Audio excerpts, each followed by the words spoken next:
Y'all ready for your next storyteller?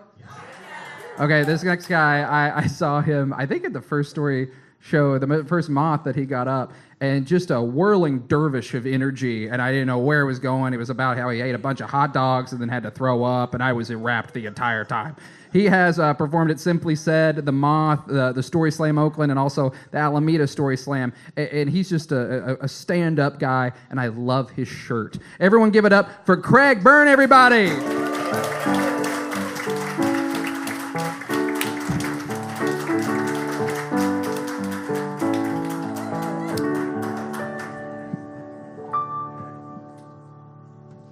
Whoa. I gotta say, thank you, Kimberly, for your story. Oh. As a nurse, I think about assholes a lot, and so it was nice to hear someone else thinking about it.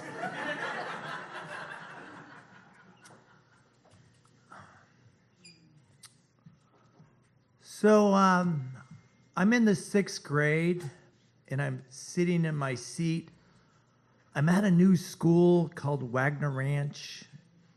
I'm bored, and I'm just super unfocused. A year ago, I was in the 5th grade, and I was really focused, and I really liked school. One of the reasons was my teacher, Miss Baxter. She let me keep my pet rat named Willard right next to me.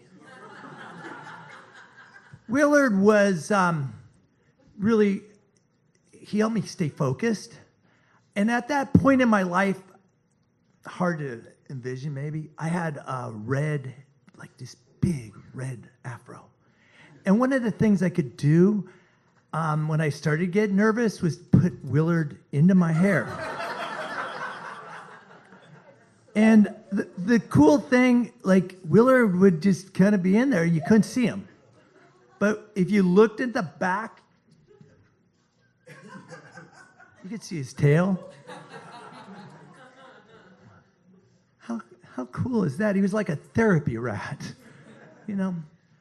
So my teacher in 6th grade said, Mrs. Adair said, you can't have a rat.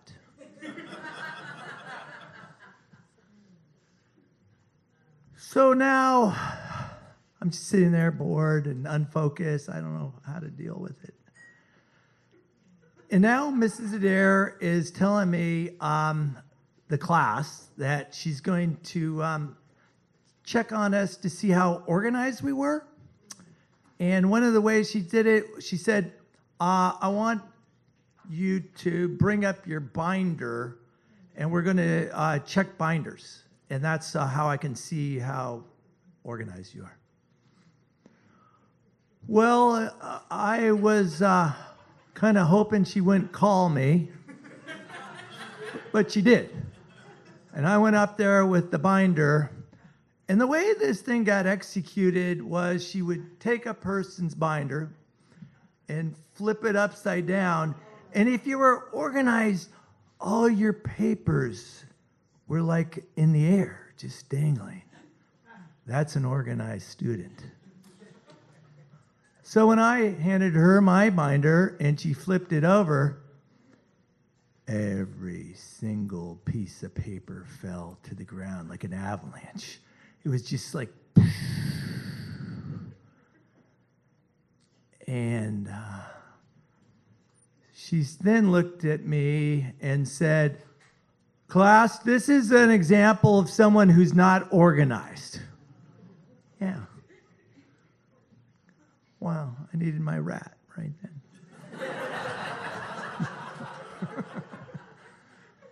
So, I told me to pick up these papers, and I, scrambled them up. I mean, no one ever told me to attach it to the binder. I didn't get it. So I went back to the seat, and I just wanted to go home. And I got home, and Mom Mom could tell when I walked in that day that something was not right, because I'm usually pretty cheerful. And Mom said, what happened? I got a binder check, Mom. She's like, what's that? And I told her, and she's like, no. We're going to go pay a visit tomorrow morning to Mrs. Adair. So the next morning, we had a preschool meeting with Mrs. Adair, my mom and me. And she said, Mrs. Adair, I understand you're trying to teach organizational skills to Craig, but it seems like what you're really teaching is humiliation. And that's not going to happen anymore. Are we clear on that? And while you're at it, why don't you apologize to Craig? Oh, yeah, my mom. Yeah. Melva Ann Leffler. That was her name. Yeah. What a star. My hero, really.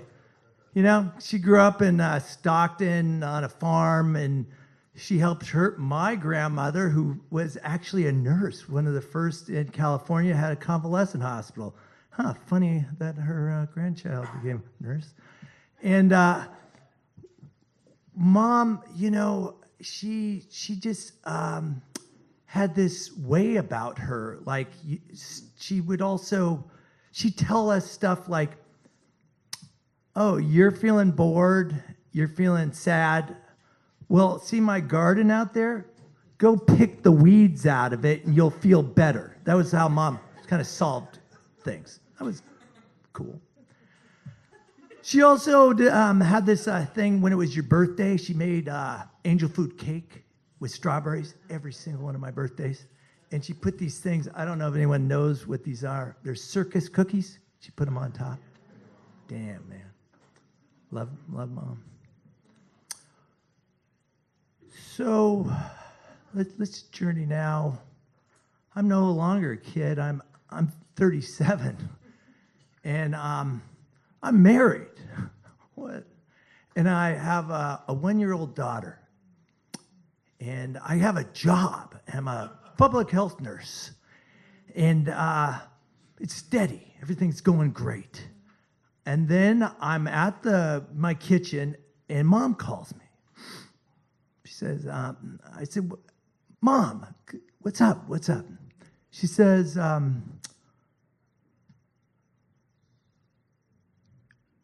wait, you say what, Mom? You got lung cancer? My mind is spinning right now because as a nurse and as a son, what am I? I'm trying to hug her through the telephone, and I can't get there right now. And I don't know what else to say. She doesn't have long to live. I know that. I know you can't operate on her tumor because my mother has been smoking all her life. She's a chronic smoker, like a 2-pack a day of these Carltons. Even in 6th grade, I was flushing those things down the toilet. Yeah, with Willard the rat on my shoulder, just in case Mom caught us. So the deal is, I needed to do something. So the next day, I got a job, and because I wanted to be with her. I wanted to be with my mom through this journey. So I got my manager together, and I got the director of the program together. I said, okay, hey, I just want to disclose something. My mother has lung cancer, and I'm going to take off time from work. Are we cool with this? No, we're not cool, Craig. You can't do that. I made a decision right then and there. Just looked at him. I said, I can't take time off. Here's 10 years of my life that I spent with you. I quit. And I walked out of the room. And yeah, thank you. Thank you. Thank you. That's what we all should do when we're, being told something like that. When I got out of the room, I did realize, I said, okay, I don't have a job, which not so great, not so great. But I couldn't spend time being angry at anybody because I wanted to be with Mom. I wanted to spend some time with her. My mind just spun out. I'm like, what does Mom like to do besides garden and be a social worker and be an art docent? What does she like to do? She likes to go gambling. Oh, yeah, right on, Mom. What? A little vice, okay? Not big. So I decide I'm going to take Mom to Las Vegas. I've never been, really. I don't know what it's about. It's not my idea of doing rehab, but that's okay. So I call Mom. She's in on it. She's like, okay, that sounds like a good idea. And then I call my dad. And Dad and Mom had been separated for 25 years. And, I invited Dad. Which is a little strange, but that's okay. So Dad says he will come, and then I go home and tell my wife that first that I just quit my job, which is not, that's, and we're gonna go to Las Vegas with Mom. So she's a good person, and she says yes, which is awesome. And then the next week, this silly group of people, gets on a plane and we fly to Las Vegas. And I booked a place at the Mirage Hotel. I don't know, just came out of, what the hell. So, when we showed up in the lobby, I just wasn't like prepared for it. It's like rugs everywhere. And people coming up to us, and I got a wheelchair for Mom because Mom at this point was pretty weak. She just didn't feel good, but she had a tumor the size of not a golf ball, like a basketball. So she's ill. She's not doing well. But I put my daughter, who's one, on her lap, in this wheelchair. And Mom just lightens up, like just so happy to her granddaughter. She's with her granddaughter.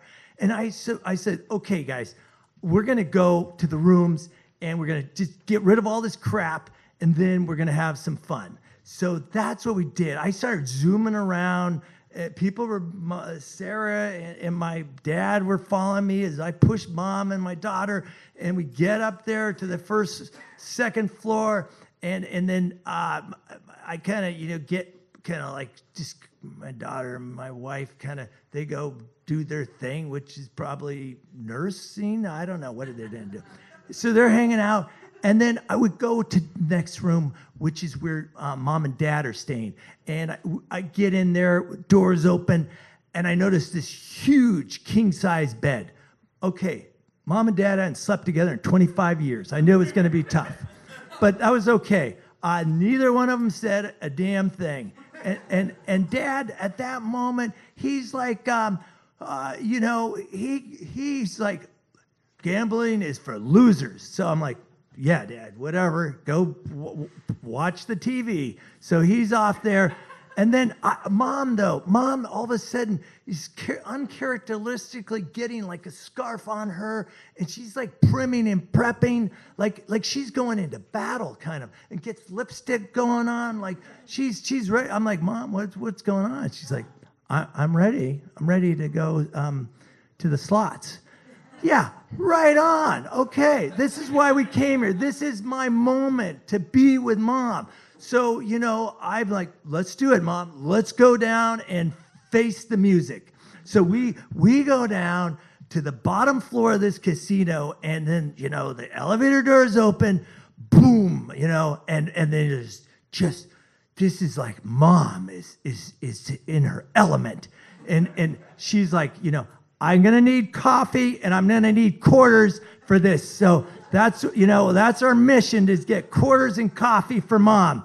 And I'm like, okay, Mom, let's do it. And this, it's chaotic. The bing, bing, bang, bang, all these lights and shit. And Mom, gets me over here to some guy who's selling coffee. We get those quarters. And the next thing I know, I'm like, Mom, like, just knows where the quarter slots are, way in the back. And so I push her and I'm pushing her. We're get through it. And I park Mom next to one of these machines, the one that she wanted, right there. And I get, she's like, okay, honey, I'm this is the one. Is that moment I inhale. I just took a breath, I like got Mom to this place, right on. She's in the spot. And that's when this like cigarette smoke just, I'm like, whoa, man, what's going on? And I turn and like, this person's like lighting up right next to us. I'm like, do you know my mom has lung cancer?